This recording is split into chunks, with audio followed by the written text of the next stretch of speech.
my soul. You got the look, you got the feel, you got the face of true love. You got the charm, you got the peel, I've got to let you go. So long, sweet embraces, so long, summertime. You got the power, you got the faith, you got the burning fever. You got the night, you got the day, I've got the old dark cloud. The sun is gonna shine again, the sun is gonna shine again. The sun is gonna shine again, the sun is gonna shine again.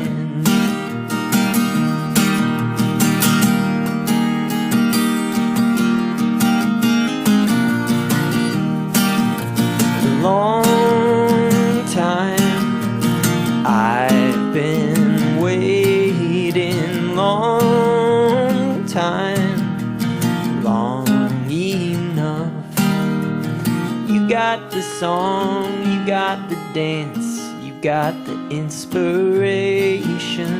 You've got it all in the palm of your hands, I've got no hand to hold.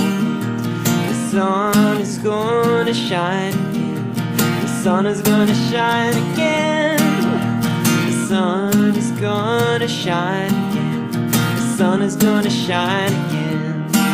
And something tells me it'll be alright. Something tells me it's gonna be okay. Something tells me it'll be alright. Something tells me it's gonna be okay. 'Cause the sun is gonna shine again, the sun is gonna shine again. The sun is gonna shine again, the sun is gonna shine again.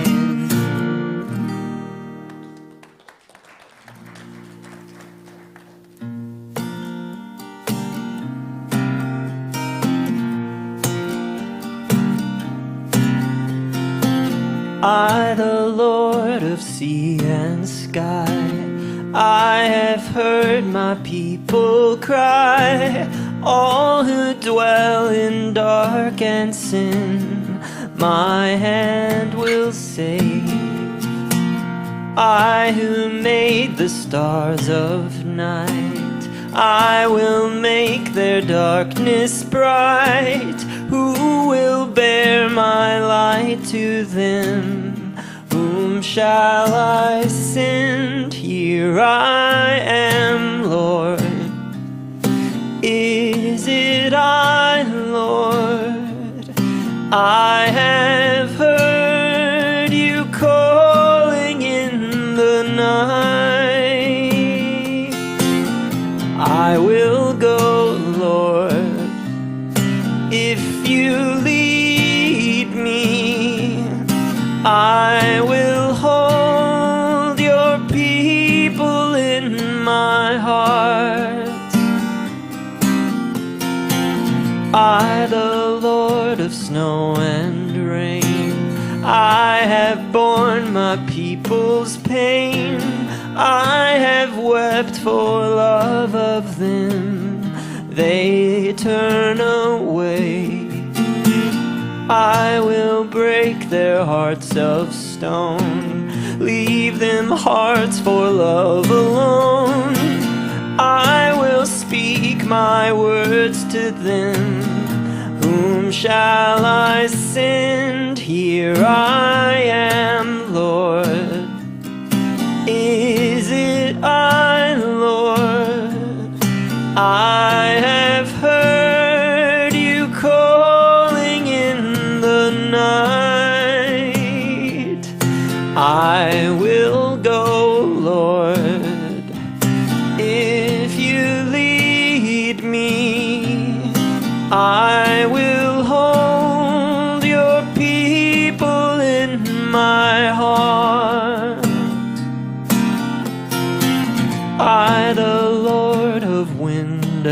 flame. I will send the poor and lame. I will set a feast for them. My hand will save.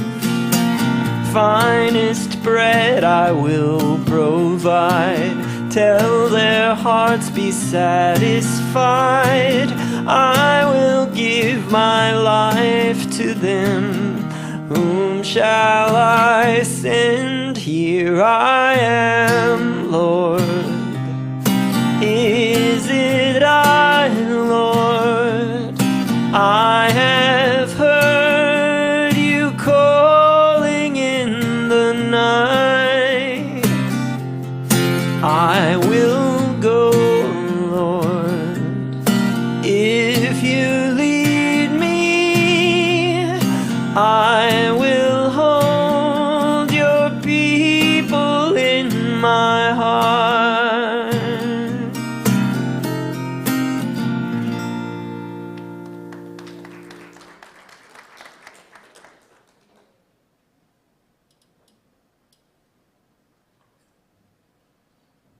Good morning, neighbors.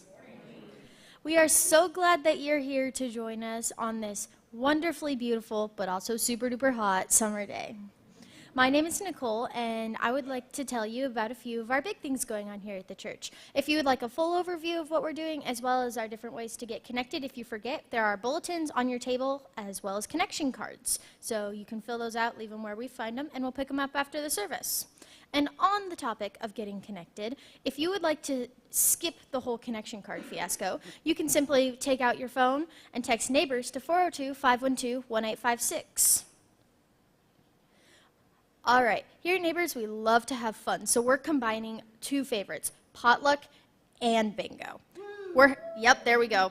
Trevor started it. All right. You can join us for a fun-filled potluck dinner and bingo night. Whether you are able to make a dish or not, we will hope that you will bring your appetite and, of course, your neighborly smiles for a wonderful get-together. And we'll also be collecting canned food that night for our neighbors in need. So bring a can of food, your favorite dish to share, and, of course, your love of fun, safe, competitive spirit. And it's on June 18th at 6 p.m. here at the church. If you would like to help support our church and everything that we do, you can give through our giving box around the corner. You can go online at neighborscommunity.org, and you can also mail stuff to 575 Fallbrook Boulevard, Suite 102, Lincoln, Nebraska, 68521. Another fun way to spread the word is, of course, just to share. Tell your friends when you see them. Tell your family, say, hey, get over here. And it's okay, they don't care about you being nice. And of course, when you're online, you can like and subscribe to Facebook and YouTube pages. And we would like to thank you for joining us today. So now we will be taking our 3-minute pause. We have a very tired dog this morning. Who wants to name it? Yes, Tim. Jim? Tim? You? Jim. Okay, that's what I thought, but you kept saying something else. All right, it looks like Jim wants to sleep in past noon today. So we will be going into our 3-minute break. This is a time where you can get more snacks, coffee, whatever, see your neighbors, and of course just say hello. We'll be back in 3 minutes.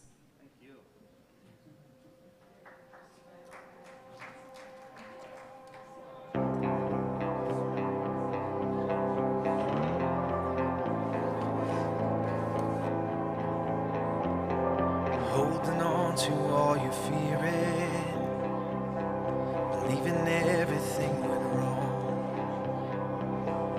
I've been hoping that you see it, and letting go to love someone. Remember when the world was bigger,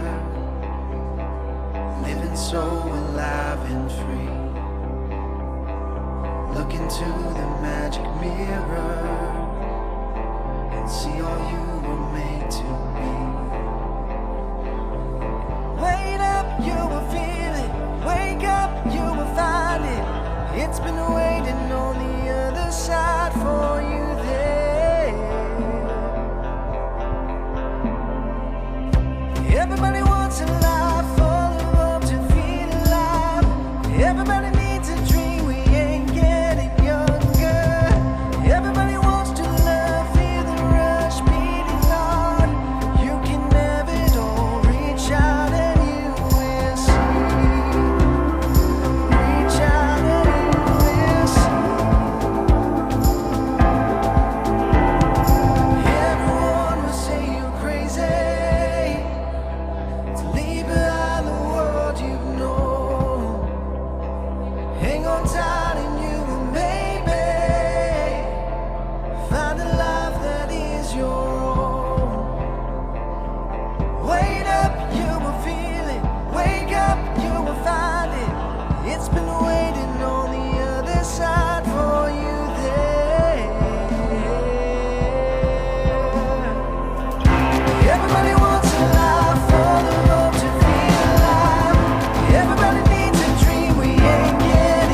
through all the years. So bring your good times and your laughter too. We gonna celebrate your party with you. Come on. Celebration. Let's all celebrate and have a good time. Celebration. We're gonna celebrate and have a good time. It's time to come together. It's up to you. What's your pleasure? Everyone around the world, come on.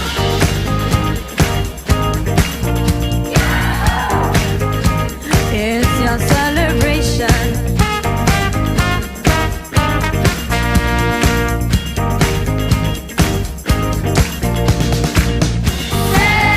Celebrate good times, come on.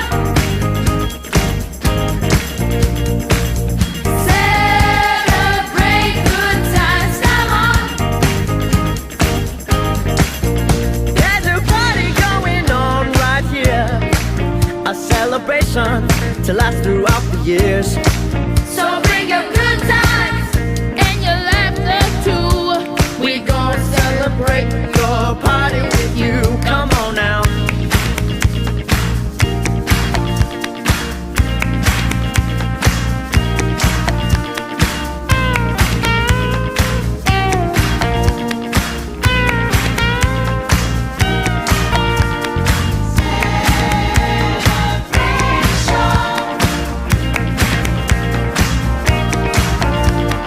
We're gonna have a good time tonight.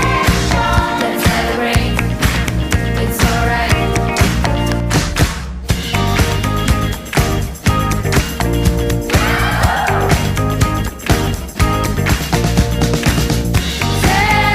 Celebrate good times, come on.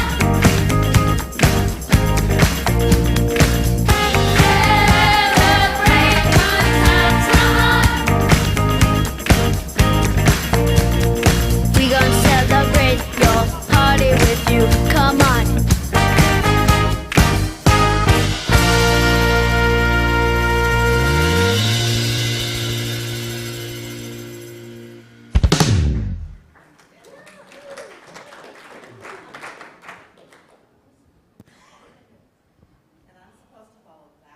Yeah, My wife knows I can't sit still when there's music on, but anyway. sing for us, Diane. No. You want me to dance? No. Okay. No, seriously. Today's scripture reading is Genesis 1, verses 26 through 28 and verse 31.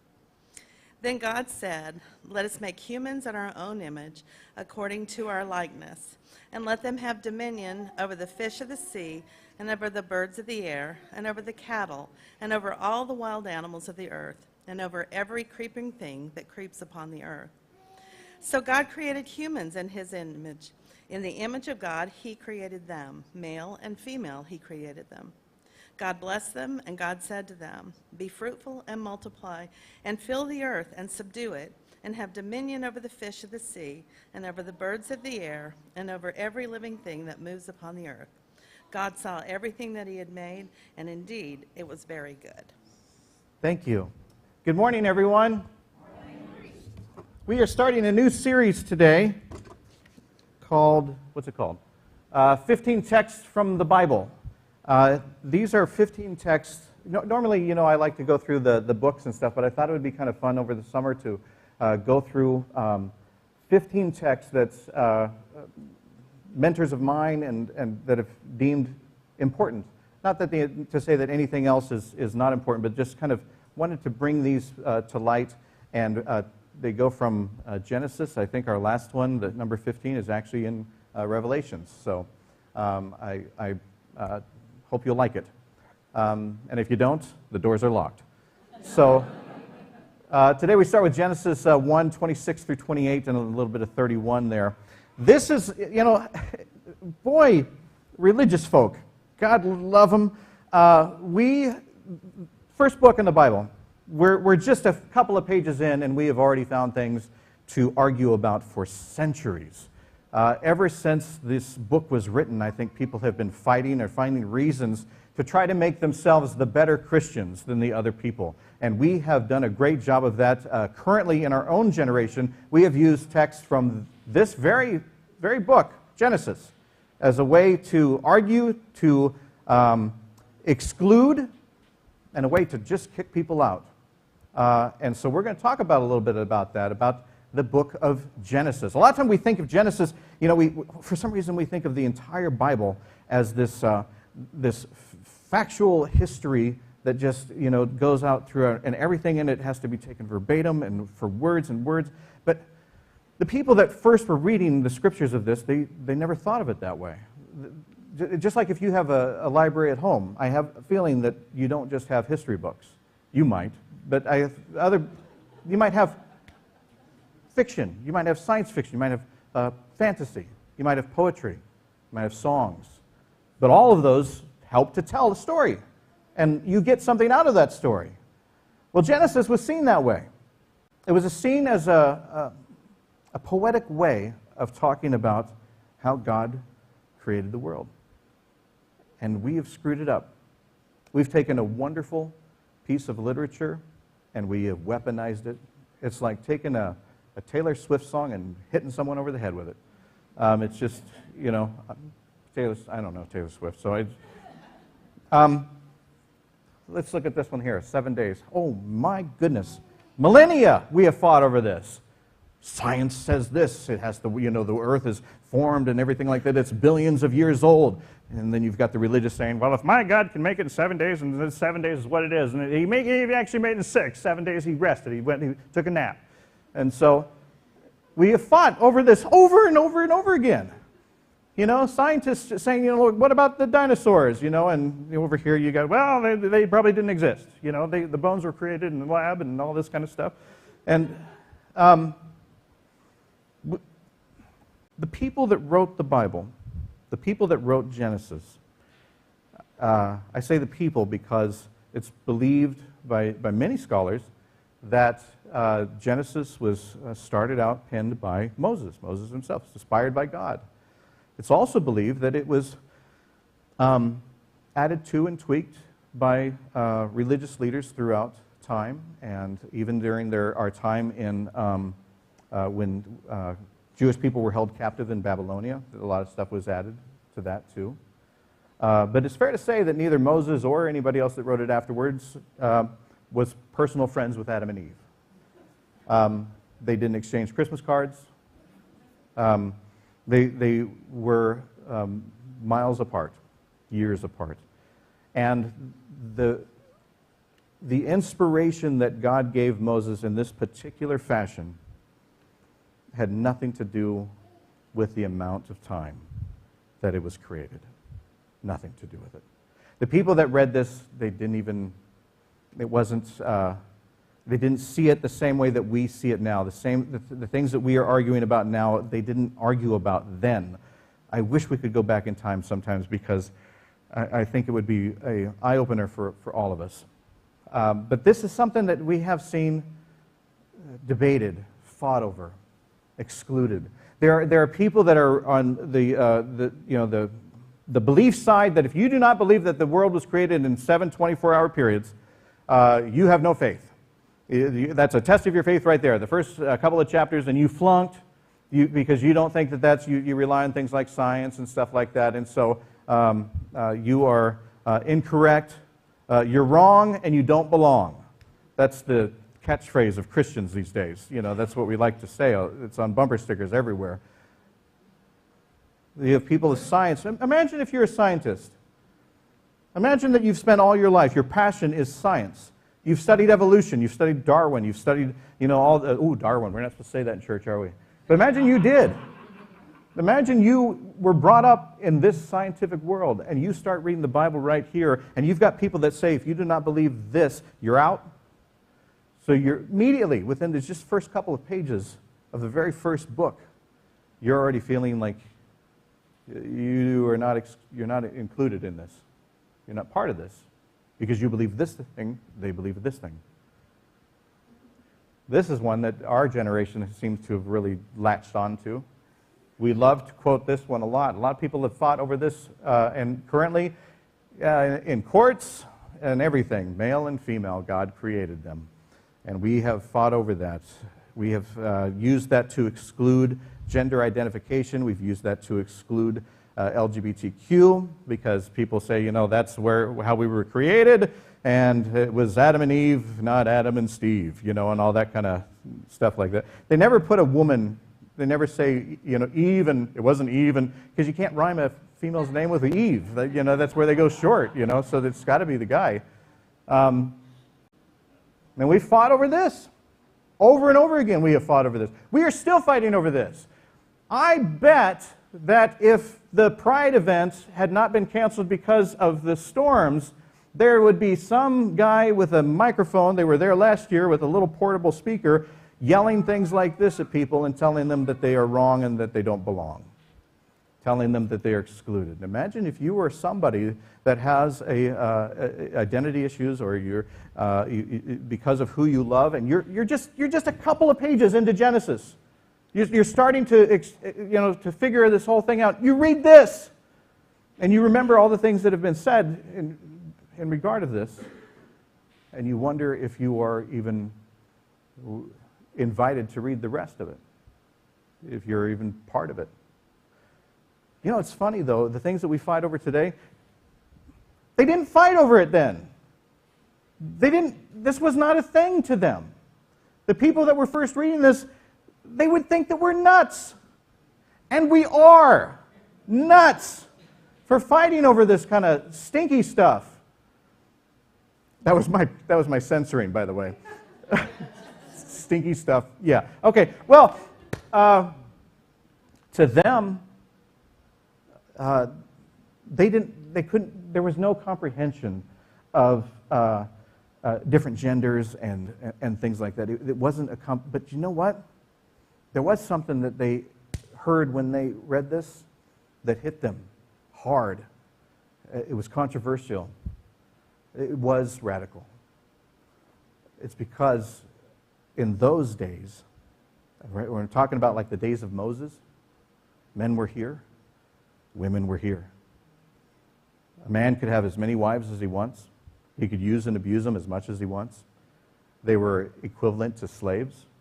They had to submit. They had to do whatever the man says because the man was in charge. The man was the superior person in the world. A woman was not. That's how it was. That's how many people believe it. Go to the Baptist conference. They're still fighting about it today. But in this, for the very first time, somebody says, God created humans in his image, male and female. He created them. If you don't see that as radical, you're missing the whole point of that. That is the first sign of true inclusion, and it is in the very first pages of the Bible. Right off the stop, we hit the gate right there where God is saying, guess what? Everybody, boom, you are all in the image of God. You are all part of this. If you're a chauvinist man and you're thinking that woman is less than, and you read that, it's going to challenge who you are. It's going to challenge everything about you. If you're a person that has been abusing your spouse because they're a female, if you've been a society that has been abusing a spouse because they're a female, and you read that, guess what? You're equal. From the very start. And for the rest of the Bible, that is a message that God has continually tried to say. Just look at the actions of Jesus. Jesus was very inclusive with other sexes, women, and all that kind of stuff. They were part of his ministry. Mary Magdalene was the first to disciple, to tell about the risen Christ. This is revolutionary, and it still is. But we have taken this kind of context, and we have used it and abused it, and we have tried to say that it's not about anything, that in fact it backs up our meaning of exclusion. It doesn't. It backs up the meaning of inclusion, of equality, right from the beginning. We don't read it that way, though, because we like to take things out of context, use it as a weapon, and chastise somebody else for being somebody else. That's not what any of the writers of this had in mind? It's not what any of the first readers had in mind. It was God created us all in God's image. All of us. Even you, created in God's image.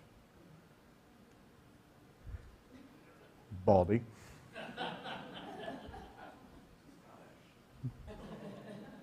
And the 7 days. You know, we fight over the 7 days. Over and over and over again, we fight over the 7 days. Yeah, it's a 24-hour period, and God took a nap afterwards. He needed a rest. You know, he checked into the first place he created was a Holiday Inn, and he stayed there because they had a pool. It's true. I haven't preached in 2 weeks. This is going to be a while. There are some significances to the number 7, though. There really are. Throughout the Bible, the number 7 seems to pop up all the time. And the people that were reading this at this time, they would have been aware. And the people that would continue to read it as the Bible continued to be written, they would have been aware. Just 2 examples. The 7-day consecration of the tabernacle was the first place of worship. Moses out there after Exodus in the desert. That's their reference right there. 7 days. 7 days. 7-year construction of Solomon's temple, the very first temple of Jerusalem. That's the very, the big one there. 7 years. 7. People that were reading Genesis and the person that was writing Genesis, they knew about this connection and they used it. Because even, you notice that both of those are places of worship, right? And even in that time, there was Arabic nations that also in history had built, they consecrated things, places of worship after 7 days. You see, the point of Genesis is not that it was a 24-hour period that God created the world. The point that the writer was trying to make that we've lost the meaning of since then was made very clear to the people that would have been reading it at that time, and that is that in creating the world, God was creating a temple. In creating the world, God was creating a place of worship. That 7 has nothing to do with days, 24-hour periods. It is a sign that God was creating the world as a church, a place to worship. And God put us in charge because we are created in God's image and we reflect that to the world. We are a reflection of God and we are to be with God and share that, meaning that wherever we go in this world, we're in a church.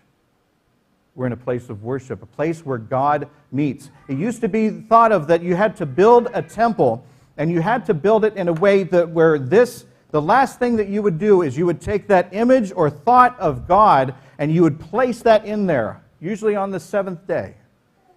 And that's where God lived. If you wanted to have a relationship with God, you had to go through intermediacies and all this kind of stuff, but that's where God was. And what Genesis is telling us right from the start is that God created the world in 6 days, and on the 7th day he rested. He didn't take a nap. It means he resided. He came to be part of it. He created a church, and he is now in it. It's not about 7 days. It's not about resting. It's about God being with God's people and worshiping together. That's the whole point of creation. It's not a weapon. It's not a factual type of thing that you try to just beat down and fight over all of this kind of stuff. It's a love letter. It's a love letter.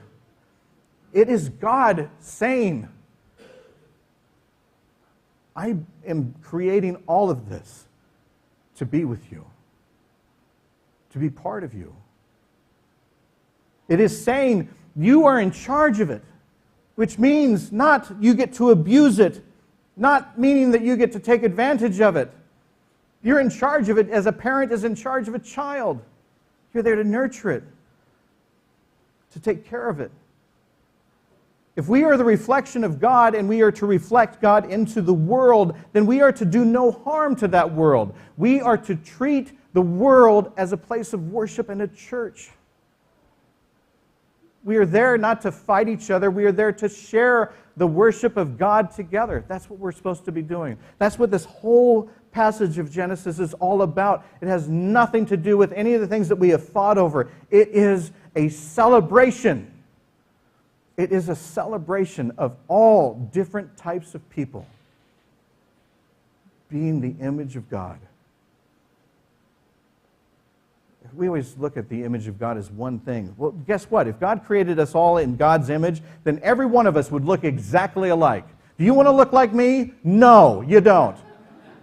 I've apologized to mirrors.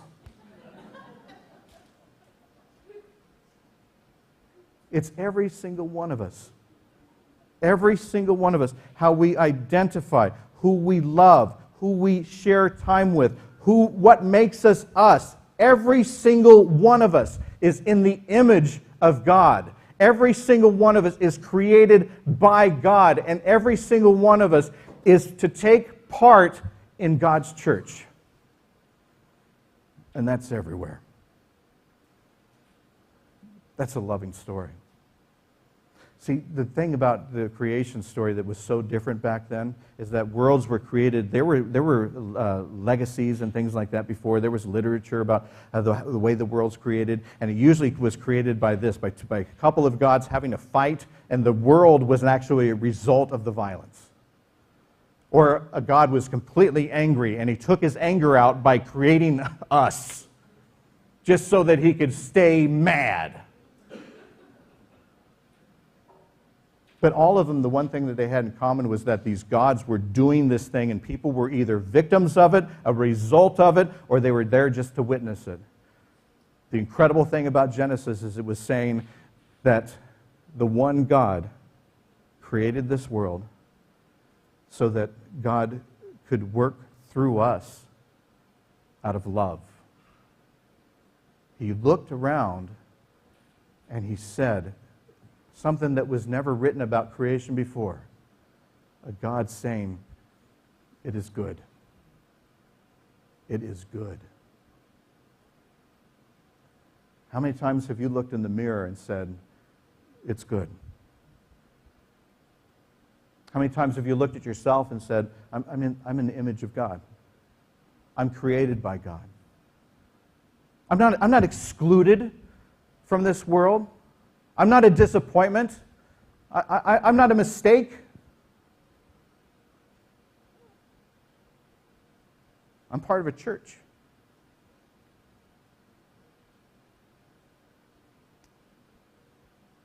And I even have a responsibility in it. And that's to share that love.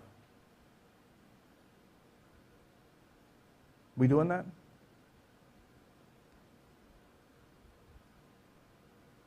Would you pray with me? Gracious and loving God, help us to see ourselves as a reflection of you. Help us to remind ourselves that this world was created because of love, nothing else, love. Help us to understand that worship means love, sharing your love with you. We are so thankful that you want to share yourself with us, that you actually want to work through us to share that love. Help us to see our world as a church, see trees as temples. Help us to see each other as image of you. Help us to love you. Help us to love ourselves. And help us to love our neighbor. In Jesus' name, Lord, we pray. Amen. Well, one way that we do this by celebrating the church is by celebrating communion. Table is open to everybody. We have these things at your table here. We celebrate God's love by reminding ourselves of the day that Christ, God incarnate, shared with his disciples, this is my body, given to you. Take, eat.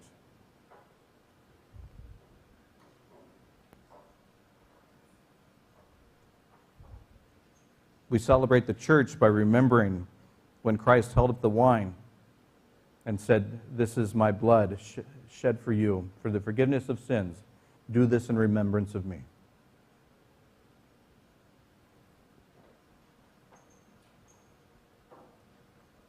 And we remember who we are as a church by sharing in the prayer that Christ taught us to pray. Our Father, who art in heaven, hallowed be thy name. Thy kingdom come, thy will be done, on earth as it is in heaven. Give us this day our daily bread, and forgive us our trespasses, as we forgive those who trespass against us. And lead us not into temptation, but deliver us from evil. For thine is the kingdom, and the power, and the glory forever. Amen. My prayer is that each one of us leaves this day and looks around and maybe sees the world just a little bit differently today. Tries to look for where God is giving us those symbols of worship within His church, and how we can use the message that God gives us of love, how we can share that with the rest of the world. I hope and pray that you do that wherever you go. I also hope and pray that you go to the store and get stuff for the potluck dinner on Tuesday. Another reminder, Tuesday is the potluck bingo. I hog-tied Teresa. She's going to host the bingo for us so that Great jokes. It's about time we had some good ones up here. But please, it's just a time for us to just celebrate who we are, and to celebrate who God is. Love. And I don't know what I was going to say. Was that it? That's it. All right. But we're getting out early. I mean, you guys, these recorded songs, hey, if it gets you to the Pizza Hut in time, that's so great. Let's close with Amazing Grace. Pizza Hut.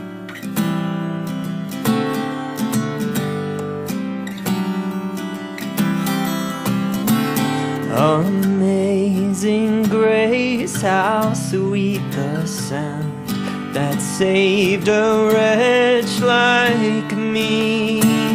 I once was lost, but now I'm found, was blind, but now I see. 'Twas grace that taught my heart to fear, and grace my fears relieved.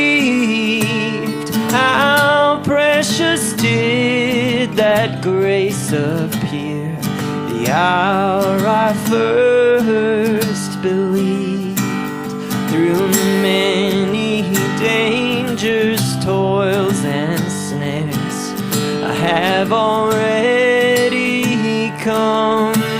'Tis grace hath brought me safe thus far, and grace will lead me home. So when we've been there 10,000 years, bright shining as the sun, we've no less days to sing God's praise than when we first begun. Amazing grace, how sweet the sound that saved a wretch like me.